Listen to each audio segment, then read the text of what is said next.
এই মুহূর্তে কুণাল বাবুর কাছে যাওয়ার আগে ডক্টর তরুণকান্তি নস্কর যাদবপুর বিশ্ববিদ্যালয়ের প্রাক্তন অধ্যাপক এবং সারা ভারত সেফ এডুকেশন কমিটির সাধারণ সম্পাদক, তিনি জবাব চায় বাংলাতে কিছু বলতে চান।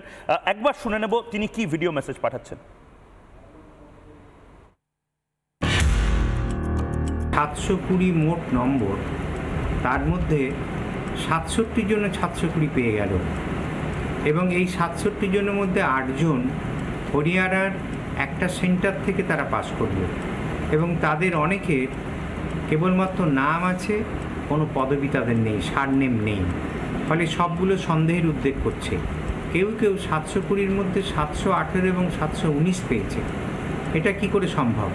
এই কারণে নিটের এক একটা প্রশ্নে 4টি করে নম্বর থাকে এবং ভুল হলে 1 নম্বর কাটা যায়, ফলে কোনো হিসেবেই কেউ 718 বা 719 পেতে পারে না। আগে যেমন রাজ্যে রাজ্যে জয়েন্ট এন্ট্রান্স পরীক্ষার মধ্য দিয়ে হতো, তা না করে এই কেন্দ্রীয় একটা সংস্থার মধ্য দিয়ে পরীক্ষা করা হয়েছে এবং সেটা কেন্দ্রীয় সরকারের প্রস্তাবিত সংস্থা, অথচ কেন্দ্রীয় সরকার এটা নিয়ে কোনো উচ্চবাচ্য করছে না। আমরা দাবি করেছি যে এই পরীক্ষা বাতিল করা হোক। আমাদের দাবি যে যেমন অতীতে রাজ্যে রাজ্যে জয়েন্ট এন্ট্রান্স পরীক্ষার ভিত্তিতে ভর্তি হতো ছাত্র, তেমন করেই করা হোক এবং এই ন্যাশনাল টেস্টিং এজেন্সিকেও বাতিল করা হোক। আমার স্টুডিওতে যারা রয়েছেন তাদের কাছে যাব, কিন্তু এই মুহূর্তে আমাকে পিসিআর জানালো বুদ্ধদেব দাস, প্রাক্তন registrar, West Bengal entrance joint entrance examination বোর্ডের, উনি জবাব চায় বাংলা দেখছেন এবং উনি কিছু বলতে চান। এই মুহূর্তে টেলিফোন লাইনে রয়েছেন। বুদ্ধদেব বাবু বলুন। ময়ূক বলছি। হ্যাঁ বলুন। বলবো? হ্যাঁ প্লিজ বলুন। হ্যালো। হ্যাঁ হ্যাঁ, এই যে অর্কদ্বীপ আজকে যেটা ব্যাখ্যা করলো শুরুতেই, হ্যালো, হ্যাঁ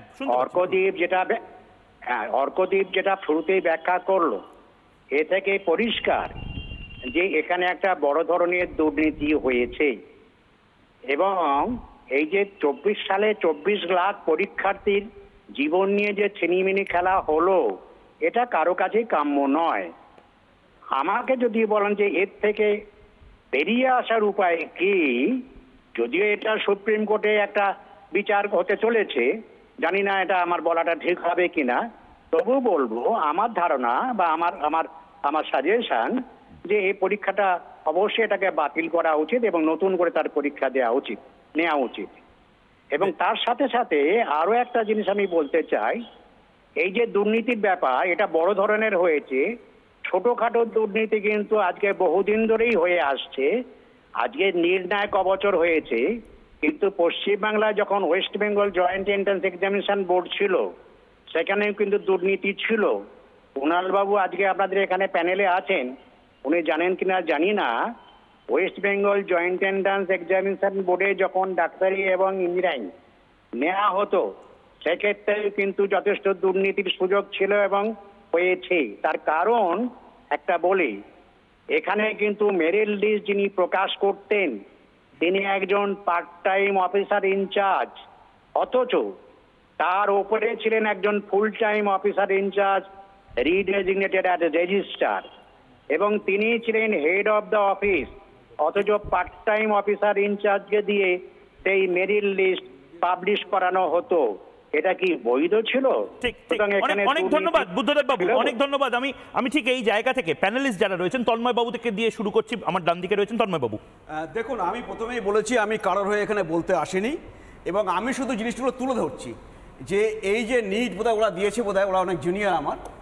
নিটে যেটা হয় সেটা হচ্ছে যে পরীক্ষার পরে ওএমআর শিটটা স্ক্যান্ড কপি একটা ওয়েবসাইটে দেওয়া হয়, সেটা হচ্ছে ক্যান্ডিডেটের লগ ইন আইডি দিয়ে তারা দেখতে পারে, আর একটা হচ্ছে তাদের ইমেলে পাঠানো হয়। এরপরে আনসার কি দিয়ে দেওয়া হয়, তারা মিলিয়ে দেখে নিতে পারে। আর এইখানে যে কথা হচ্ছে যে 100 জন, আমি জানি না তাদের ওএমআর শিট তারা এখন পাবলিক দিতে পারে এনটিএ, কিন্তু সেই 100 জন ক্যান্ডিডেট, টপ যে 100 জন, তারা কিন্তু 89টা ডিফারেন্ট সেন্টারে পরীক্ষা দিয়েছে, 55টা সিটি থেকে এসছে এবং 17টা স্টেট বা ইউনিয়ন টেরিটরি থেকে, মানে এরকম নয় 2টো সেন্টার দিয়েছে বা একটা স্টেট থেকে এসছে। সুতরাং সেখানে একটু মনে হয় তখন যে দুর্নীতিটা হওয়ার চান্সটা কম। যদিও আমি বলছি আমি কোনো ডিসিশন নিচ্ছি না, আমি আবারও বলছি আমাদের যে কেন্দ্রীয় সরকারের উচিত হবে, কোর্ট তো রয়েছে এখন, যে যথাযথ তদন্ত, যাতে প্রতিটা ছাত্রছাত্রীর কনফিডেন্স আসে যে নিট আমি পরীক্ষা দিচ্ছি, আমার যোগ্যতা মতন আমি সুযোগ পাবো। একবার রাহুল রায় অনেকক্ষণ ধরে বসে রয়েছে। রাহুল, একটা একটা তো ওই মুন্না ভাই এমবিবিএস সিনেমায় দেখেছিলাম, একটা তো চেষ্টা হয়েছে যে এই দুর্নীতিটাকে ইনস্টিটিউশনালাইজ করার। আমরা জানি না এখনো এটা সাংগঠনিক প্রাতিষ্ঠানিকভাবে দুর্নীতিটা হয়েছে কিনা, কিন্তু হয়েছে। কে উত্তর দেবে? দেখুন, দুর্নীতি কেন বলা হচ্ছে জিনিসটাকে, সবাই পুরো ভারতবর্ষে ছাত্রছাত্রী এরা তো এত পলিটিক্যাল নয়, আমরা চিকিৎসক হয়েছি, আমাদের বিভিন্ন মত বিরোধ সব কিছু থাকতে পারে।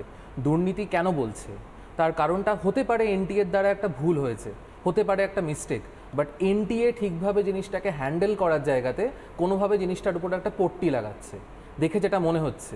এনটিএ কোনোভাবে একটা উত্তর দিচ্ছে, এনটিএ গ্রেস মার্কস দিয়েছে, হতে পারে এনটিএ গ্রেস মার্কস দেবে, এনটিএ কি সেটা আগে জানিয়েছে? এটাকে আগে ইনফরমেশন বুলেটিনের মধ্যে মেনশন ছিল? এনটিএ কখন জানিয়েছে এই সময়টা দেখতে হবে, টাইম লাইনটা দেখতে হবে। এনটিএ তখন জানিয়েছে, রেজাল্ট বেরোনোর সাথে সাথেও কিন্তু বিকেলবেলা প্রেস কনফারেন্স করেনি, এনটিএ প্রেস কনফারেন্স করে বলেনি যে এই জিনিসটা আমরা করেছি। এটা তখন করেছে যখন পুরো দেশ থেকে গুঞ্জন উঠেছে এবং চাপ তৈরি হয়েছে, সংবাদ মাধ্যম লাগাতার এটা নিয়ে অ্যারোগেন্স নিয়ে।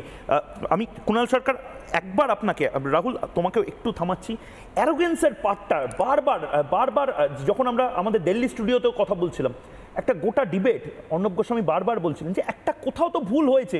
আমার এখানে এই শোতে যদি আজ আমার অতিথিরা লাগাতার বলে যায় যে এখানে হয়তো খুব মিসম্যানেজমেন্ট আছে, আমাকে তো খতিয়ে দেখতে হবে। আমি যখন এই শোয়ের কর্ণধার, ঠিক সেভাবেই এনটিএ দায় এড়িয়ে যেতে পারে না। ঠিক সেই জায়গা থেকে অর্ণব গোস্বামী এবং আলাক পান্ডে আমাদের দিল্লি স্টুডিওতে প্যারালালি যে কনভারসেশন চলছে, একবার শুনবো। जब जब सवाल उठा रहे हैं तब वो आंसर कर रहे हैं। इससे ना बच्चों को एक्चुअली हर्ट हुआ है कि हम जब पूछते हैं, लगातार सोशल मीडिया पे ट्वीट करते रहते हैं, वीडियो बनाते रहते हैं, हम दिन भर रगड़ते रहते हैं, रोते रहते हैं, तब आप जाके एक छोटा सा ट्वीट करते हो। Is this the way to behave? आपको रिजल्ट वाले दिन शाम को आना चाहिए। इनका एरोगेंस है, सिस्टम का एरोगेंस है इनका। पता नहीं क्या है, केयरलेसनेस है, एरोगेंस है। आप शाम को एक प्रेस कॉन्फ्रेंस उसी दिन नहीं कर सकते थे? तुरंत एक्सप्लेन करते हैं हमने इतने बच्चों को ग्रेस दिया, ये क्राइटेरिया था, ये फॉर्मूला था, और अभी हम सुप्रीम कोर्ट से पूरी चीज में लग रहा है ना एक एडहोकिज्म है, एक एडहोकिज्म है। They are putting band aid on the issue, they are not looking at the issue in seriousness. They are not looking कि गड़बड़ हुआ है, इसको पूरे इंस्टीट्यूशनल तरीके से फिक्स करना है। उनको लग रहा है मरहम लगा देते हैं किसी तरह से, let us just get over the controversy and move on. আমি আমার